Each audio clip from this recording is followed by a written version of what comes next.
ನಮಸ್ಕಾರ ವೀಕ್ಷಕರೇ, ಶೋಧ ಚಾನಲ್ಗೆ ಎಲ್ಲರಿಗೂ ಆತ್ಮೀಯವಾದ ಸ್ವಾಗತ. ಇವತ್ತು ಯಾವ ವಿಷಯವನ್ನು ಶೋಧಿಸುತ್ತಿದ್ದೇವೆ ಅಂತ ನೋಡೋದಾದರೆ, ಮೈಸೂರಿನಿಂದ ಸುಮಾರು 54 ಕಿಲೋಮೀಟರ್ ದೂರದಲ್ಲಿರುವ ಎಚ್.ಡಿ. ಕೋಟೆ ತಾಲೂಕಿನ ಕುಂದೂರು ಗ್ರಾಮದ ಬಳಿ ಈ ಸುಂದರ ಬೆಟ್ಟವಿದೆ. ಪ್ರಕೃತಿ ಸೌಂದರ್ಯ ಮತ್ತು ಧಾರ್ಮಿಕ ನಂಬಿಕೆಗಳ ಸಂಗಮವಾಗಿದೆ. ಈ ತಾಣವನ್ನು ಎಚ್.ಡಿ. ಕೋಟೆಯ ಚಾಮುಂಡಿ ಬೆಟ್ಟ ಎಂದೇ ಕರೆಯುತ್ತಾರೆ. ಇದೇ ಚಿಕ್ಕದೇವಮ್ಮ ಬೆಟ್ಟ. ಚಿಕ್ಕದೇವಮ್ಮನ ಬೆಟ್ಟ ಅಂದರೆ ತುಂಬ ಪ್ರಸಿದ್ಧವಾದದ್ದು. ಈ ಸ್ಥಳಕ್ಕೆ ಬಂದು ಏನೇ ಕೇಳಿದ್ರು, ಏನೇ ಬೇಡಿದ್ರು ತಾಯಿ ನಿಮಗೆ ಕೊಟ್ಟೇ ಕೊಡ್ತಾಳೆ. ಅನುಗ್ರಹ ಅಷ್ಟೇ ಸುಲಭವಾಗಿ ಆಗುತ್ತೆ. ಈ ದೇವಸ್ಥಾನದ ಐತಿಹಾಸಿಕ ಮತ್ತು ಪೌರಾಣಿಕ ಹಿನ್ನೆಲೆಯನ್ನು ನೋಡುವುದಾದರೆ, ದೇವಿಯ ಉಗಮ. ಪುರಾಣಗಳ ಪ್ರಕಾರ ರಾಕ್ಷಸ ಸಂಹಾರಕ್ಕಾಗಿ ಪಾರ್ವತಿ ದೇವಿಯು 7 ದೇವತೆಯ ರೂಪದಲ್ಲಿ ಅವತರಿಸಿ ಭೂಲೋಕಕ್ಕೆ ಬರುತ್ತಾಳೆ. ಈ 7 ಜನ ಸಹೋದರರಲ್ಲಿ ಚಿಕ್ಕದೇವಮ್ಮನೂ ಒಬ್ಬರು.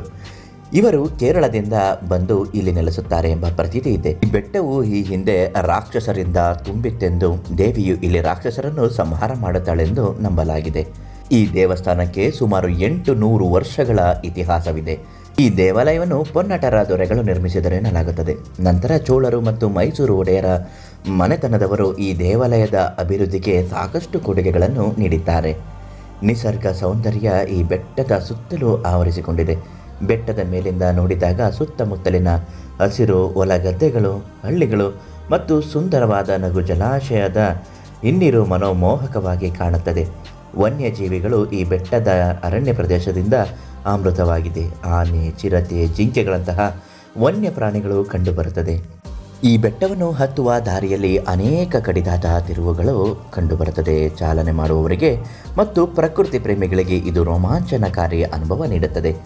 ಈ ಬೆಟ್ಟವನ್ನು ದೂರದಿಂದ ನೋಡಿದಾಗ ಒಂದು ಹೆಣ್ಣು ಆಕಾಶದ ಕಡೆ ಮುಖ ಮಾಡಿ ಮಲಗಿರುವಂತೆ ಕಾಣುವುದು. ಈ ದೇವಸ್ಥಾನದ ಮಾಹಿತಿಯನ್ನು ಇಲ್ಲಿರತಕ್ಕಂತಹ ಅರ್ಚಕರು ವಿವರಿಸುತ್ತಾರೆ. ನೋಡ್ಕೊಂಬನ್ನಿ. ಶ್ರೀ ಗುರುಭ್ಯೋ ನಮಃ. ಹರಿ ಓಂ. ವಾಗರ್ಧೈವ ಸಂಪ್ರೋಕ್ತೋ ವಾಗರ್ಧೋ ಜಗದಪ್ತರೋ ಒಂದೇ ಶ್ರೀ ಪಾರ್ವತಿ ಪರಮೇಶ್ವರ ಸರಸ್ವತಿ ದೇವತೆ ಶ್ರೀ ಸಪ್ತಮಾತೃಕ ಚಿಕ್ಕದೇವಮ್ಮನವರ ಇತಿಹಾಸವನ್ನ ನೋಡಿ. ಈ ಮೊದಲಿಗೆ ಈ ಅರಣ್ಯ ವ್ಯಾಪ್ತಿ ಏನು ಬರುತ್ತೆ, ಕಿಷ್ಕಿಂಧೆ ಅನ್ನೋ ಅರಣ್ಯ ವ್ಯಾಪ್ತಿಗೆ ಬರುತ್ತೆ. ಈ ವ್ಯಾಪ್ತಿ ಪಂಚಪಾಂಡವರು ಈ ಕ್ಷೇತ್ರಕ್ಕೆ ವನವಾಸಕ್ಕೆ ಬಂದಿರ್ತಾರೆ. ವನವಾಸಕ್ಕೆ ಬಂದಿರ್ಬೇಕಾದ್ರೆ ಪಾಂಡವರು ಈ ಕ್ಷೇತ್ರದಲ್ಲಿ ಒಂದು 4-5 ದಿನಗಳ ಕಾಲ ಈ ಕ್ಷೇತ್ರದಲ್ಲಿ ಅವರು ತಂಗಿರ್ಬೇಕಾದ್ರೆ ಭೀಮ ಬಹಳ ಶಿವನ ಭಕ್ತ ಅವನು. ಹಾಗಾಗಿ ಅವನು ಶಿವಪೂಜೆಯನ್ನ ಪ್ರತಿದಿನ ಮಾಡೋದು ಅವನ ಕಾಯಕ. ಹಾಗಾಗಿ ಈ ಕ್ಷೇತ್ರದಲ್ಲಿ ಶಿವಪೂಜೆಯನ್ನ ಮಾಡಿದ ಒಂದು ಪ್ರತೀತಿಗಾಗಿ ಭೀಮೇಶ್ವರ ಅಂತ ನಾವು ಮೊದಲಿಗೆ ಪ್ರತಿದಿನ ಅವರಿಗೆ ಫಸ್ಟ್ ಪೂಜೆ ಇರುತ್ತೆ. ನೀವು ಅಲ್ಲಿ ನೋಡಿದಿರ ದೇವಸ್ಥಾನ ಭೀಮೇಶ್ವರ ಬೆಟ್ಟ. ಮೊದಲು ಭೀಮೇಶ್ವರ ಬೆಟ್ಟವಾಗಿತ್ತು. ಭೀಮ ಬಂದು ಶಿವಪೂಜೆಯನ್ನ ಮಾಡಿದ ಒಂದು ಪ್ರತೀತಿಗೆ ಭೀಮೇಶ್ವರ ಬೆಟ್ಟವಾಗಿತ್ತು. ತದನಂತರ ಇದು ಚಿಕ್ಕದೇವಮ್ಮನವರ ಬೆಟ್ಟವನ್ನಾಗಿ ಪರಿವರ್ತನೆ ಆಯ್ತು. ಏನ್ ಪರಿವರ್ತನೆ ಆಯ್ತು ಅಂದ್ರೆ, ಇಲ್ಲಿ ರಾಕ್ಷಸರ ಉಪಟಳ ಜಾಸ್ತಿ ಇತ್ತು. ಅಲ್ಲಿ ಚಾಮುಂಡಮ್ಮ ಹೇಗೆ ರಾಕ್ಷಸರ ಸಂಹಾರ ಮಾಡಿದ್ಲು, ಹಾಗೆ ಈ ಕ್ಷೇತ್ರದಲ್ಲೂ ಚಿಕ್ಕದೇವಮ್ಮನವರು ಆ ರಾಕ್ಷಸರ ಸಂಹಾರ ಮಾಡಿ ಬಂದಂತ ಭಕ್ತರಿಗೆ ಏನೇ ಇಷ್ಟಾರ್ಥಗಳಿರ್ಬೋದು, ಕಲ್ಯಾಣ ಆಗಿರಬಹುದು, ಕೋರ್ಟು ಕಚೇರಿ, ಸಂತಾನ, ಏನೇವನ್ನು ಭಕ್ತರಿಗೆ ಏನೇ ಸಮಸ್ಯೆಗಳಿದ್ದೀವಿ ಅಮ್ಮನವ್ರ ಹತ್ರ 3 ರಿಂದ 5 ದಿನ ಬಂದು ಶುಕ್ರವಾರ, ಆಷಾಢ ಶುಕ್ರವಾರ ಯಾವಾಗಲಾದ್ರು ದೈವ ದರ್ಶನ ಮಾಡಿ ಮಡ್ಲಕ್ಕೆ ತುಂಬುವಂಥದ್ದು, ಅಭಿಷೇಕ ಮಾಡಿಸಿದಂಥದ್ದು, ಏನಾದ್ರೂ ಒಂದು ಸೇವೆ ಅವ್ರಿಗೆ ಮಾಡ್ತಕ್ಕಂಥದ್ದನ್ನ ಮಾಡ್ಕೊಂಡು ಹೋದ್ರೆ ಅಮ್ಮನವರು ಪರಿಪೂರ್ಣವಾಗಿ ಆಶೀರ್ವಾದ ಮಾಡ್ತಾರೆ. ಬಹಳ ಶಕ್ತಿ ದೇವತೆ, ಬಹಳ ಹೆವಿ ಪವರ್ಫುಲ್. ಆದ್ರಿಂದ ಈ ಕ್ಷೇತ್ರದಲ್ಲಿ ನಾವು ಚಿಕ್ಕಮ್ಮ ಚಿಕ್ಕದೇವಿ ಅಂತ ಕರಿತೀವಿ. ಬಟ್ ಈ ಕ್ಷೇತ್ರದಲ್ಲಿ ಸಪ್ತಮಾತೃಕೆಯರು, ಏಕಶಿಲೆ ಸಪ್ತಮಾತೃಕೆಯರು ಇದರಲ್ಲಿ ಬ್ರಾಹ್ಮಿ, ಮಹೇಶ್ವರಿ, ಕೌಮಾರಿ, ವಾರಾಯಿ, ವೈಷ್ಣವಿ, ದ್ರಾಣಿ, ಚಾಮುಂಡಿ ಅಂತ ಇಲ್ಲಿ ಮಹೇಶ್ವರಿ ರೂಪ. ಹಾಗಾಗಿ ಇವರನ್ನು ನಾವು ಚಿಕ್ಕಮ್ಮ ಚಿಕ್ಕದೇವಿ ಅಂತ ಕರಿತೀವಿ. ಬಹಳ ಪ್ರಸಿದ್ಧಿಯಾದ ದೇವಸ್ಥಾನ ಕೂಡ ಈ ಕ್ಷೇತ್ರದಲ್ಲಿ ಇದೆ. ಇವರು ತಿಳಿಸಿರುವ ಹಾಗೆ ಈ ತಾಯಿ ಮಹಾಶಕ್ತಿಯುತವಾದ ದೇವತೆ. ಸೋಮವಾರ ಮತ್ತು ಶುಕ್ರವಾರದಂದು ದೇವಿಗೆ ವಿಶೇಷ ಪೂಜೆಯನ್ನು ಮಾಡುತ್ತಾರೆ. ಭಕ್ತರು ಹೆಚ್ಚಿನ ಸಂಖ್ಯೆಯಲ್ಲಿ ಆಗಮಿಸುತ್ತಾರೆ. ಹೋಗುವ ದಾರಿ ಅಂದರೆ ಮೈಸೂರಿನಿಂದ ಎಚ್.ಡಿ. ಕೋಟೆ ರಸ್ತೆಯಲ್ಲಿ ಪ್ರಯಾಣಿಸಿ ಕುಂದೂರು ಗ್ರಾಮದ ಮೂಲಕ ಬೆಟ್ಟವನ್ನು ತಲುಪಬಹುದು. ರಸ್ತೆಗಳು ಉತ್ತಮವಾಗಿದ್ದು ಬೆಟ್ಟದ ತುದಿಯವರೆಗೂ ವಾಹನಗಳು ಹೋಗುತ್ತದೆ.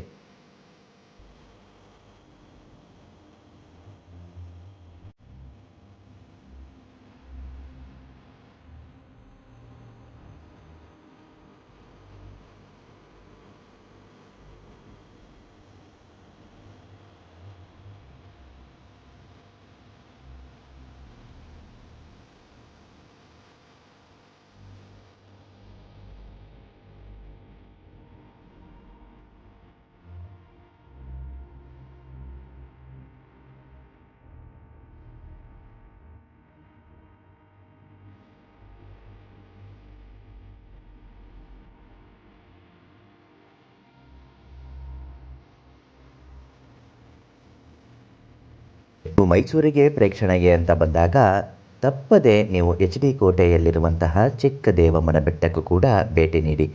ತಾಯಿಯನ್ನು ಬೇಡಿಕೊಂಡರೆ ನಿಮ್ಮ ಯಾವುದೇ ಬೇಡಿಕೆಗಳನ್ನು ಕೂಡ ತಾಯಿ ಈಡೇರಿಸುವುದಂತೂ ಶತಸಿದ್ಧ. ಹಾಗೂ ನಿಮ್ಮ ಜೀವನದ ಸಮಸ್ಯೆಗಳಿಗೆ ಯಾವುದೇ ರೀತಿಯಾದಂತಹ ತೊಂದರೆಗಳಿದ್ದರೂ ಕೂಡ ಇಲ್ಲಿರುವ ಅರ್ಚಕರಿಗೆ ಹೇಳಿ ಪೂಜೆ ಮಾಡಿಸಿಕೊಂಡು ಬಂದರೆ ತುಂಬಾ ಒಳ್ಳೆಯದಾಗುತ್ತೆ. ಇದು ಶೋಧ ಚಾನಲ್ನಲ್ಲಿ ಈ ಒಂದು ಪುಟ್ಟ ಮಾಹಿತಿಯನ್ನು ನಿಮಗಾಗಿ ಶೋಧಿಸಿ ತಂದಿದ್ದೇವೆ. ನಾಳೆ ಮತ್ತೊಂದು ಮಾಹಿತಿಯೊಂದಿಗೆ ನಿಮ್ಮನ್ನು ಭೇಟಿ ಮಾಡುತ್ತೇವೆ. ಶೋಧ ಸದಾ ನಿಮ್ಮೊಂದಿಗೆ. ಧನ್ಯವಾದ.